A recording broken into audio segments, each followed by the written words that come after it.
just about to go on an evening flight tonight down the river, and the river's about 1 mile down from the estuary, so it's fairly brackish water.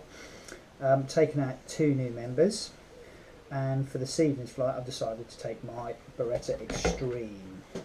May have called it the Extreme the other day, but it is the Beretta Extreme, which I think is a very good weapon for wildfowling, and certainly my favourite, even though it's not too pretty like the old guns that I've got.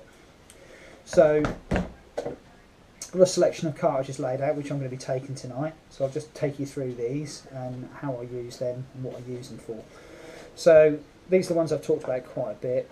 It's the Ely VIP Steel. They're a 32 gram load, and I use them a lot in a 4-shot, but this season I've decided to step up to a 3-shot,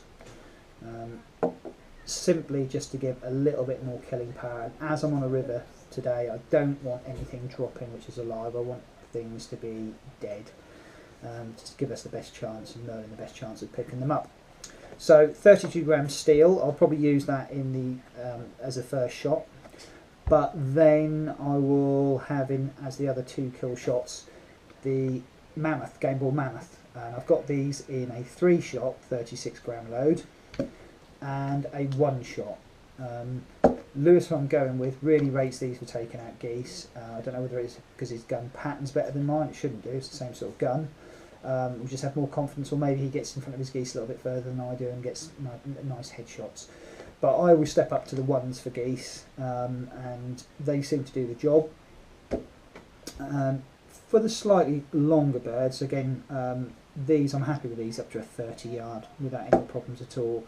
Then when we get over the 30 yard, I like to go up to the 42 gram load. I shoot these a lot in BBs. I'm going back to try number 1s again this year and see how I get on with those, because frankly I don't really think I need the penetration of BBs, so I just don't shoot with birds that far. So for the range I'm shooting birds, I'm probably better off to have a more denser pattern using the 1, hence that's why I'm taking these out with us.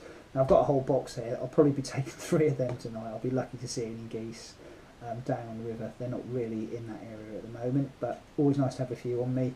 And I'll probably mix between using the 4 in the first shot, the 36 gram 3 as a second, and maybe even a 1 as the 3rd shot on the river. Just depends upon how high the ducks are flying and what they're doing. If they're going to be close and on top of me, I might even use just 2 of those, and then the last shot will be one of the 3rd. And that's the trouble with using your automatic.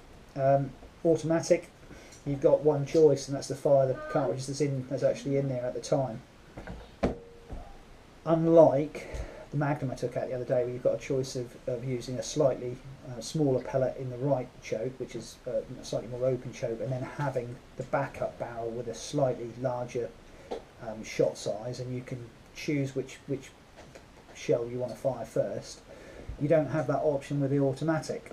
You've got to fire what's in there, so sometimes it will just restrict you from shooting those slightly higher birds because you've got the lighter load in, and frankly they're just not going to give you the clean kill, so you have to make that decision not to shoot at those birds and just let them go by. But for a lot of my shooting, as I've said before, the 32 gram 4s on splashes and shooting ducks coming into decoys is plenty good enough to get clean kills, and it's only when I'm maybe extending my shooting range just that little bit more, but I want something which is going to carry a little bit more firepower and give me those clean kills. And shooting on the river is one of those places. You don't want ducks dropping on a river. The river is probably, where we'll be shooting today, anywhere between 50 to 80 yards wide, and there'll be quite a heavy tow going through there, which will mean that the bird will probably travel 10 yards for every 4 or 5 seconds that it's on that water, which means that the dogs have got quite a challenge to swim over and pick the bird up and get it back to us. So these are the shells I'll be using, and let's have a little bit more about the Beretta Extreme.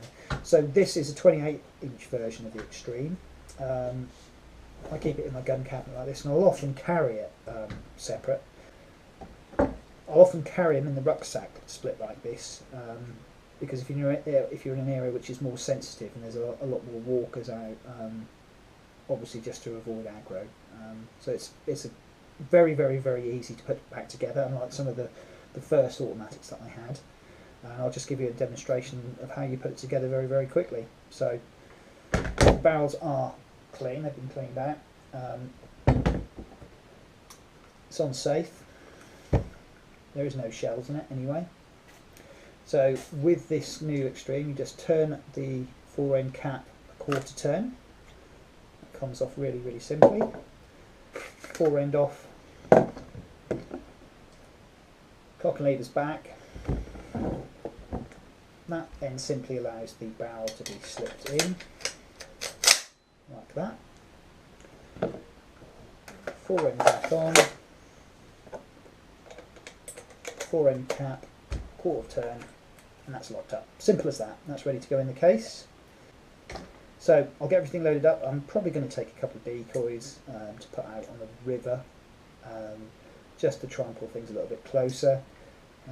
We have got a spinning wing that we are trialling this year as well, so we'll probably take that out and see how it goes. I'll report back later.